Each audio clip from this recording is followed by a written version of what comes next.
안녕하세요. 안상진입니다. 오늘은 가정법에 대해서 공부를 해보도록 하겠습니다.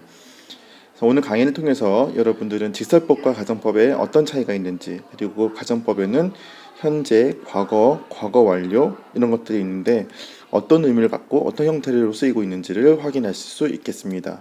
그리고 가정법 중에서 if가 생략되어 쓰이고 있는 것들은 어떤 것들이 있는지 같이 공부해 보도록 하죠. 자, 그럼 여러분들 가정법이 무엇인지를 알아보기 위해서 이미 조금 더 익숙한 직설법에 대해서 말을 하고 가야 할 것 같아요. 여러분들은 여자 형제가 있으신가요? 저 같은 경우는 여자 형제가 따로 없거든요. 그래서 어렸을 때 뭐 누나 낳아달라고 떼를 쓰는 말도 안 된 적이 있었었는데, 자, 지금 내가 참 여동생 하나 있으면 좋겠다 라고 생각을 한다고 해봅시다. 자, I don't have a sister. 이건 무슨 말인가요?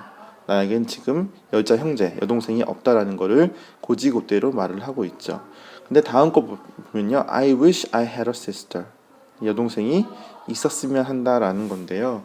자, 현재 있는 사실을 그대로 얘기를 하는 게 바로 현재형으로 얘기하고 있는 게 직설법입니다. 자, 위에 거는 I don't have a sister 현재형으로 얘기하고 있죠. 직설법이에요. 하지만 밑에 거 봅시다. I wish I had a sister. 지금 나한테 여동생이 있으면 좋겠다 라고 얘기하는데 시제를 봅시다. 과거 형태를 썼네요. 이게 가정법입니다. 있었으면 좋은데 사실은 없는 거죠. 있었으면 하고 가정을 하는 거예요. 참 좋겠다고. 자, 즉 있는 거를 그대로 있는 대로 얘기를 하는 게 직설법이라고 하면요. 반대를 가정하는 게 가정법입니다. 자, 그러면 직설법과 가정법은 어떻게 구분할 수가 있을까요? 현재 사실을 현재 시제로, 과거 사실을 과거 시제로 이용을 해서 말을 한다면 그것은 직설법이 될 거예요. 하지만 여기처럼 I wish I had a sister. 현재 여동생이 없는데 있었으면 하고 가정할 때 이게 가정법이라는 것을 어떻게 나타낼 수 있다? had라는 과거 시제를 썼죠. 현재임에도 불구하고 이렇게 시제를 다르게 사용함으로써 이거는 직설법이 아니다라는 것을 우리가 알아차릴 수가 있겠습니다. 정리해 볼게요. 의미상으로는 어떤가요? 직설법은 있는 그대로를 얘기를 한다고 하지만 가정법은 반대 사실을 가정하는 것. 그게 가정법에 쓰이게 되겠습니다. 그리고 시제가 약간씩 달라진다는 거. 자, 그럼 조금 더 자세히 가정법이 무엇인지를 살펴보도록 하겠습니다. 가정법이란 일어나지 않은 상황에 대한 가정을 하는 내용을 문법으로 설명한 것이다. 이러한 가정법이 나오는 문장은 일반적으로 어떻게 해석한다고요? 만약 뭐뭐라면 뭐뭐일 것이다 라고 해석을 하죠. 예문 봅시다. If I were a bird, I would fly to you. 자, 해석이 만약 내가 새라면 I would fly to you. 너에게 날아갈 텐데 라는 거죠. 자, 근데 여기 보시면 I were 보시나요? 만약에 이게 직설법이었으면은 I 다음에 과거형으로 were를 쓰지 않았을 거예요. 뭘 썼을까요? was를 썼겠죠. 자, 즉 이렇게 시제가 달라지고 약간 특이하다는 걸 보면은 가정법이라는 걸 우리가 눈치를 채야 된다는 얘기죠. 자, 그러면 이 말은 만약 내가 새라면 나는 너에게 날아갈 것이다. 즉 나는 새가 아니고 그래서 너에게 날아갈 수 없다라는 것을 포함하고 있기도 합니다. 자, 그래서 새라면 날아갈 거라는 가정하는 문장이 되겠고요. 하지만 단순히 만약 뭐뭐라면 뭐뭐일 것이다 라고 해석되는 문장 외에도 어떤 사건에 대한 유감, 자, 읽어볼게요. 어떤 사건에 대한 유감을 표현할 때도 가정법을 이용합니다. She should have listened to her mother. 자, should have listened. 이 부분이 바로 가정법에 해당하는데요. 자, 그녀는 어머니의 말을 들었어야 했다. 이 말은 즉 안에 사실은 과거에 듣지 않았었다라는 것을 유감으로 생각하고 있다라는 걸 내포하고 있습니다. 자, 그러면 하나하나 살펴보도록 할게요. 먼저 가정법 현재 보도록 할까요? 현재. 네, If it rains tomorrow, the meeting will be cancelled. 자, 여기 보시면 가정법 현재라는 건 뭘까요? 자, if 우리 컴마를 중심으로 해서 주절과 종속절로 나눠 봅시다. if가 있는 부분이 바로 종속절이겠죠.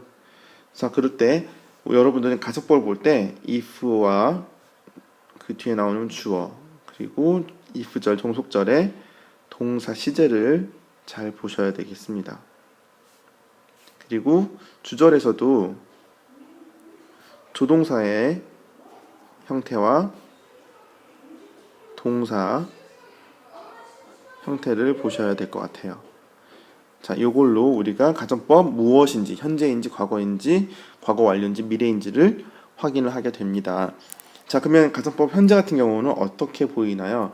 If it rains tomorrow. 자, 밑줄 그어 볼게요. 이 종속절에서 동사가 rains가 쓰였습니다. 주절에서는 어떻게 쓰였나요? 조동사가 will 현재형으로 쓰였고요. 그 다음에 동사 원형이 왔네요. 다음 문장 볼게요. If I am invited, I will go there. 자, 현재형이 쓰였습니다. 종속절에서 I am 하고 비동사가 현재형으로 쓰였고요. 주절에서는요, will go가 쓰였습니다. 조동사 현재형과 동사 원형이 쓰였죠. 다음, if you come 봅시다. 종속절에서 동사가 come 현재형으로 쓰였고요. 주절에서는 may know 동사의 현재형과 동사 원형이 쓰였습니다. 자, 그러면 가정법 현재라는 걸 뭘 가리킨다? 네, 주어 다음에 동사가 어떤 시제로 와야 된다? 동사의 현재 시제죠. 현재형으로 쓰였으면 가정법 현재입니다. 그리고 또 뒷부분의 주절에서는 조동사 시제가 현재형이죠. 그리고 동사는 원형으로 바로 오게 됩니다. 자, 그렇다고 하면 가정법 현재는 뭐를 얘기를 하냐면요, 현재나 미래에 대한 불확실한 사실을 가정할 때 씁니다. 해석해 볼까요? If it rains tomorrow, the meeting will be cancelled. 만약 내일 어떻다면? 네, 비가 내린다면 the meeting will be cancelled. 회의는 취소가 될 것이다. 자, 미래에 대한 걸 얘기를 하고 있습니다. 미래에 비가 올지 안 올지 확실치 않아요. 하지만 비가 온다면 하고 가정하는 거죠. 그렇다고 하면 회의는 취소가 될 것이다 라는 걸 의미합니다. 두 번째 거 볼까요? If I am invited, I will go there. 자, 지금 현재는 아니에요. 나는 지금 초대를 받지 않았고요. 받을지도 몰라요, 미래. 하지만 받는다면인 거죠. 받는다면 I will go there. 갈 거야 라는 말이 되겠습니다. 자, if you come, you may know the truth. 자, 지금은 아니지만 만약에 네가 온다면 이라는 거겠죠. 온다면 you may know the truth. 사실을 알게 될지도 모른다. 자, 이렇게 가정법 현재라고 하면은 네, 현재나 미래의 불확실한 사실을 가정할 때 쓰는 게 가정법 현재다. 자, 형태는 어떤가요? if절에서는 주어 다음에 동사 현재형이 쓰이고요. 주절에서는 조동사가 현재형으로 쓰인 다음에 동사 원형이 온다라는 거 기억을 하시기 바랍니다. 자, 이번엔 가정법 과거 보도록 하겠습니다. If I knew the truth, I could decide. 이번에도 역시 마찬가지로 if절에다가 표시를 해볼까요? 그리고 컴마를 기점으로 해서 종속절과 주절을 나눠봤습니다. 그렇다고 할 때 종속절에서의 동사 형태를 볼게요. 우리 밑줄 그어볼까요?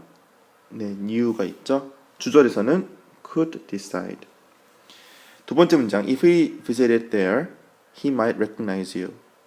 자, 동사 봅시다. 종속절에서는 visited, 주절에서는 might recognize가 쓰였습니다. 세 번째 문장, if she found the book, she could come to the class. 종속절에서 found가 동사로 쓰였고요. 주절에서는 could come이 쓰였습니다. 자, 그렇다고 할 때 여러분들 가정법 과거라는 건 이제 뭘 보고 가정법 과거라고 하는지 알 수가 있겠나요? if 다음에 주어가 나오고 동사가 오는데 어떤 시제로 온다? 과거 시제로 와요. 그렇죠? 그 다음 주절에서는 주어와 조동사가 오는데 이때 조동사는 과거 시제 형태로 옵니다. 그리고 동사 원형이죠. 이거 다시 쓸게요.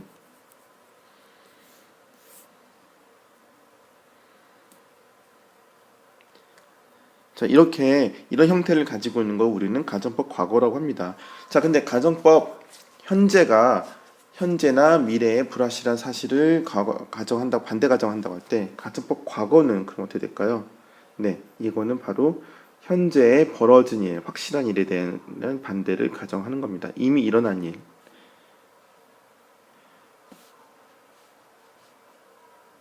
아이고, 글씨 쓰기가 좀 어렵지만, 자, 그 말은 무슨 말인지 한번 해석을 하면서 보도록 할까요? If I knew the truth, I could decide. 내가 현재 그 사실을 안다면 I could decide.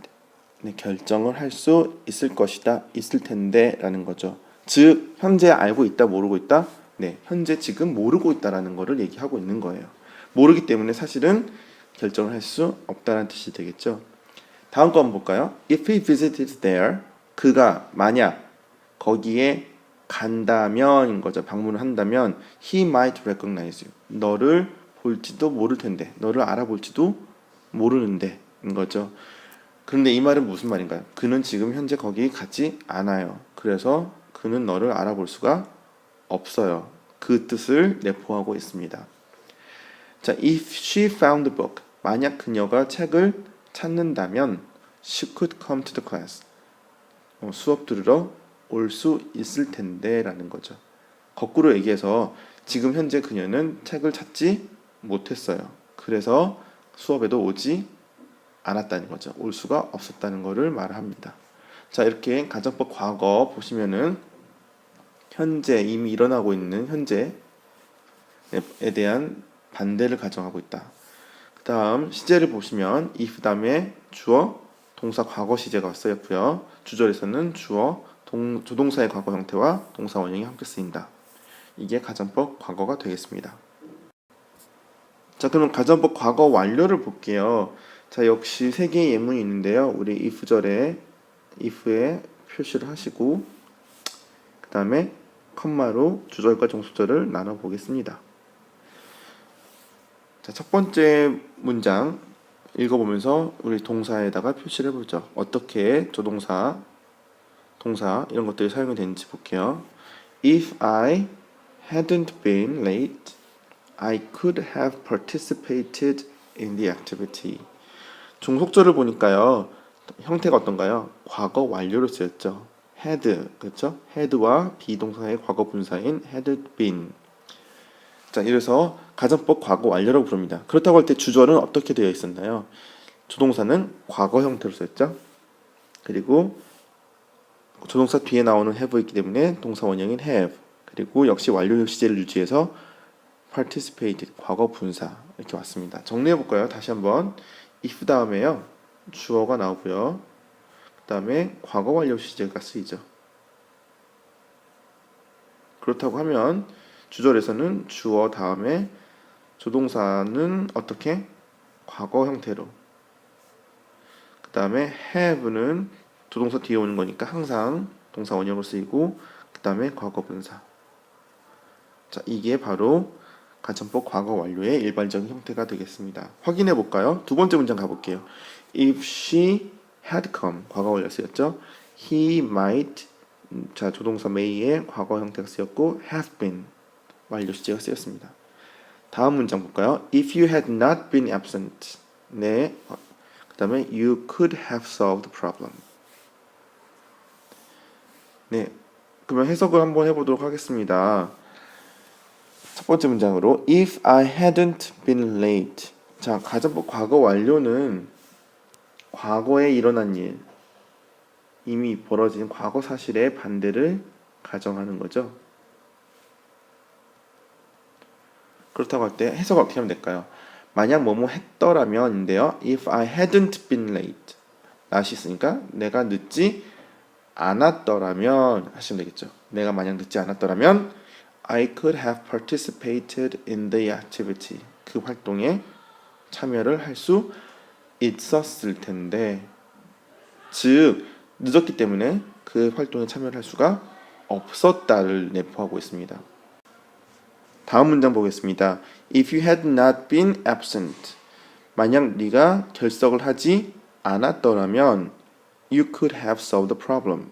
너는 그 문제를 해결할 수 있었을 텐데 인 거죠. 역시 과거에 너는 어땠다라는 건가요? 네, 결석을 했어요. 그래서 그 문제를 풀 수가 없었다라는 거죠. 네, 요렇게 가정법 과거 완료 보셨습니다. 가정법 과거 완료는요, 과거에 일어난 일, 그거를 반대를 가정하고 있고요. 형태는 어떻다? if 주어, 과거 완료, 그 다음에 주절에서 주어의 다음 조동사 과거 형태 쓰고 have 과거 분사. 네, 이렇게 보시면 되겠습니다. 자, 이번에는 가정법 미래입니다. 우리 여기 역시 마찬가지로 if에다가 네모 표시를 하시고 컴마를 기점으로 주절과 종속절을 나눠보겠습니다. 자, 그러면 가정법 미래, 이제는 여러분들이 센스를 발휘하셔야 때가 됐어요. 이제 종속절에 동사가 어떤 형태로 써야 되는지, 주절에 조동사와 동사가 어떻게 쓰이는지를 확인하시면 되겠는데요. 확인해 볼까요? If it should rain. 자, should와 rain이 같이 쓰였습니다. The meeting will be cancelled. 그렇죠? If he should win the game,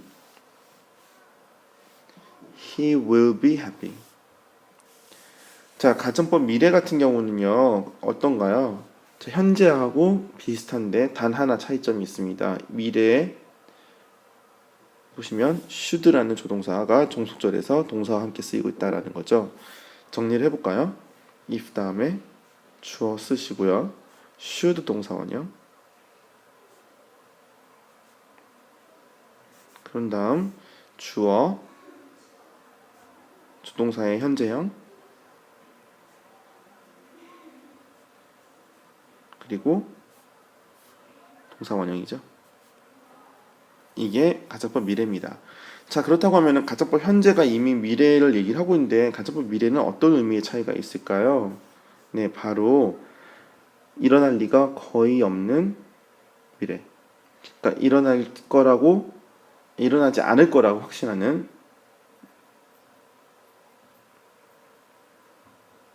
그런 미래인 거죠. 네, 반대를 가정하는 겁니다.